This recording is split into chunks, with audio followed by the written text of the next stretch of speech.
कल कई वर्जन्स चल रहे थे डेट ऑफ एक्सीडेंट के अगले दिन, तो कुछ क्लैरिटी नहीं थी, लेकिन अब काफ़ी क्लैरिटी हो गई है कि हुआ क्या था। तो मैं आपको सीक्वेंस रिकंस्ट्रक्ट कर देता हूँ।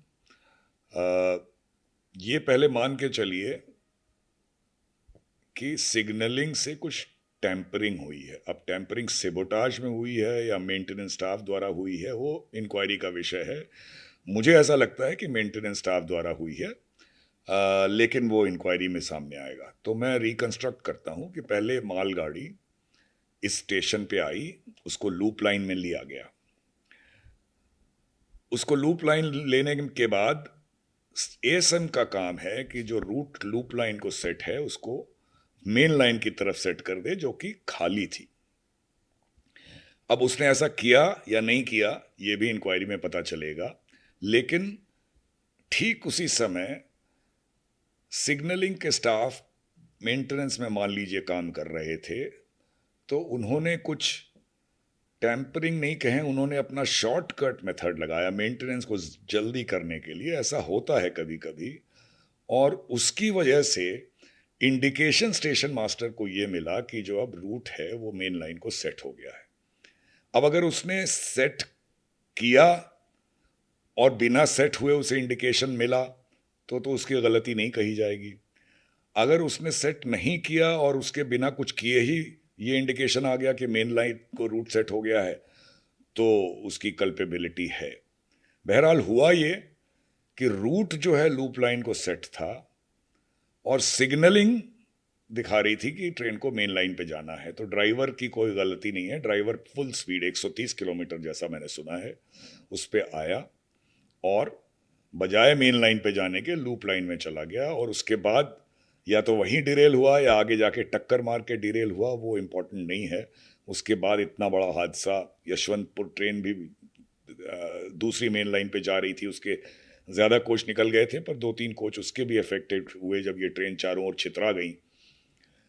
तो ये इसमें हुआ है। अब इंक्वायरी में ये रिवील होगा कि ये टैंपरिंग या ये जो शॉर्टकट मेथड ऑफ मेंटेनेंस जो भी कहिए, ये कैसे हुआ, क्यों हुआ, स्टेशन मास्टर के साथ कोल्यूजन में हुआ या बिना उसके कोल्यूजन में हुआ, या एक डिस्टेंट पॉसिबिलिटी है कि कोई सेबोटाज तो नहीं है इसमें, जो मुझे नहीं लगता, लेकिन पॉसिबिलिटी रूल आउट नहीं की जा सकती। मैं ये क्लैरिफाई कर देना चाहता हूं कि जो सिग्नलिंग इक्विपमेंट इंटरलॉकिंग है वो फेल सेफ होती है, उसमें गड़बड़ी नहीं होती। अगर कोई गड़बड़ी उसमें होती है तो वो सेफ मोड में जाती है। उसमें ये नहीं हो सकता कि रूट जो है लूप लाइन को सेट हो और सिग्नल आप मेन लाइन का दे दें, तो ये ऐसा नहीं हो सकता। तो ये इसका सम टोटल है जो मेरी समझ में आया है अभी तक एक्सीडेंट का। अच्छा, बेसिकली ये सर नहीं है। आप एक मोटी बात ये समझिए कि ट्रेन किस रूट पे जाएगी ये ड्राइवर के हाथ में नहीं होता, ये ट्रैक उसको जहां ले जाता है वहां वो जाता है। और ये सेफ्टी बनी रहे कि एक ही लाइन पे दो ट्रेनें एक साथ नहीं आ जाएं, चाहे स्टेशन में या मेन लाइन में। इसके लिए एक सेट ऑफ इंटरलॉकिंग होती है विच इंश्योर्स कि जो आप सिग्नल जिसको दे रहे हैं और जो रूट सेट कर रहे हैं दोनों में सामंजस्य हो और कॉन्फ्लिक्टिंग नहीं हो। तो उसमें इंटरलॉक्स काम आते हैं, और इस सिस्टम को इलेक्ट्रॉनिक इंटरलॉकिंग या कोई भी इंटरलॉकिंग कहा जाता है। Interlocking floor. जी, इंटरलॉकिंग फ्लोर। नहीं, इंटरलॉकिंग फेलियर तो हो सकता है, लेकिन फेल होने पे वो सेफ मोड में जाएगा, उसमें वो एक्सीडेंट की सिचुएशन नहीं पैदा होगी। इक्विपमेंट तो फेल हो ही सकता है। यहाँ पे जो हुआ है वो, जो मैं कह रहा हूं कि टैंपरिंग का केस है, यानी कि आपने कोई शॉर्टकट लगाया मेथड में या आपने क्रिमिनल किसी इंटेंट से कोई टैंपरिंग की।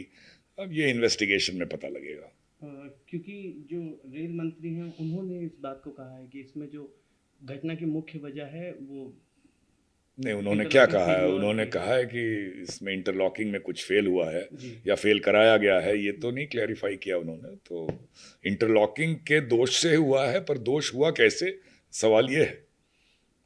और क्या इंटरलॉकिंग फेल्योर किसी तरह से रोका जा सकता है अगर ये होता है तो? नहीं, आपने अभी मेरी बात सुनी ना, जी।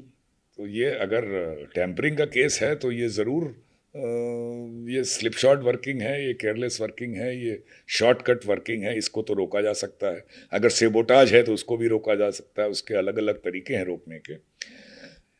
मुझे जहाँ तक लगता है कि ये इस तरह का शॉर्टकट वर्किंग किया जाता है, अक्सर तो नहीं पर ओकेशनली होता है, क्योंकि बहुत प्रेशर है गाड़ियों को चलाने का, सैचुरेटेड रूट है, स्टाफ ओवरवर्क कहिए या उनको ये इंस्ट्रक्शन है कि भाई जल्दी से काम ख़त्म करो, तो उनमें एक टेंडेंसी आती है कि कुछ शॉर्टकट अडॉप्ट करो, और 2-4 मिनट की तो बात है, 5 मिनट की बात है, इस बीच में कोई ट्रेन नहीं आ रही और शॉर्टकट करके मेंटेनेंस कर लो, जल्दी से ख़त्म करो, ये एक टेंडेंसी आती है।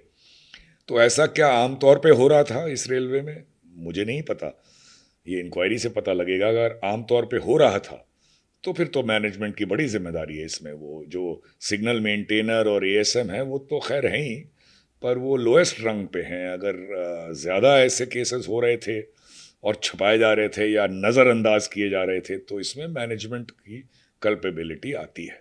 इसके साथ ही कुछ लोगों का कहना है कि ट्रेन में एंटी कोलिशन डिवाइस यानी कवच का ना होने की वजह से ये हादसा हुआ। नहीं, ये बिना जाने बूझे लोग ये बोले जा रहे हैं। लोगों को तो पता भी नहीं है कि एसीडी और कवच में क्या फ़र्क है। एसीडी एक सिंपल सिस्टम शुरू हुआ था रक्षा कवच के नाम से,